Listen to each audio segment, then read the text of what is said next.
FCI ഗോഡൌണുകളിൽ ഭക്ഷ്യധാന്യങ്ങൾ നിറയുമ്പോഴും ration കടകളിൽ അരിയും ഗോതമ്പുമില്ല. റേഷൻ വിതരണം പുനഃസ്ഥാപിക്കാൻ മാസങ്ങളെടുത്തേക്കും. പൊതുവിപണിയിൽ അരിവില വർദ്ധിക്കാൻ സാധ്യത. ഭക്ഷ്യസുരക്ഷാ നിയമം കേന്ദ്രം കർശനമാക്കിയതാണ് റേഷൻ വിതരണത്തെ ബാധിച്ചത്. ഭക്ഷ്യസുരക്ഷാ നിയമം കേന്ദ്രം നടപ്പാക്കിയത് 2013-ലാണ്. എന്നാൽ സംസ്ഥാനം ഉദാസീനത പുലർത്തി. നിയമം സംസ്ഥാനത്തു നടപ്പാക്കണമെന്ന് കഴിഞ്ഞ വർഷം കേന്ദ്രം കർശനമായി ആവശ്യപ്പെട്ടു. എന്നാൽ പുതിയ റേഷൻ കാർഡിന്റെ വിതരണത്തിനായി കേരളം കൂടുതൽ സമയം നീട്ടിച്ചോദിക്കുകയായിരുന്നു. കഴിഞ്ഞ ഏപ്രിലിൽ കേന്ദ്രം അന്ത്യശാസനം നൽകിയതോടെ നവംബർ 14 മുതൽ സംസ്ഥാനത്തും ഭക്ഷ്യസുരക്ഷാ നിയമം നടപ്പാക്കി.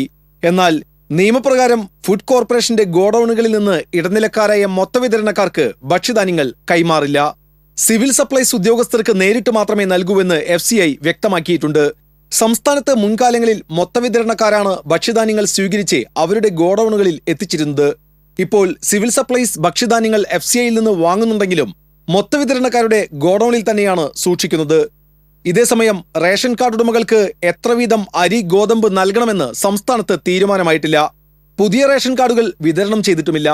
കരട് മുൻഗണനാ പട്ടിക ആധാരമാക്കി ധാന്യവിതരണം നടത്താനാണ് തീരുമാനം. ഒരു വിഭാഗത്തിലുള്ള കുറച്ചുപേർക്ക് മാത്രമാണ് നിലവിൽ ഭക്ഷ്യധാന്യങ്ങൾ ലഭിക്കുന്നത്.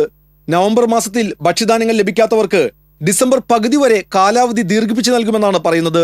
പൊതുവിപണിയിൽ അരിവില വർദ്ധിക്കുമോ എന്നതും ആശങ്ക സൃഷ്ടിക്കുന്നുണ്ട്. സാഹചര്യം വിലയിരുത്താനും പദ്ധതി വിശദീകരണത്തിനുമായി ഡിസംബർ 3 ഭക്ഷ്യമന്ത്രി ജില്ലയിലെത്തും. TCV തൃശൂർ.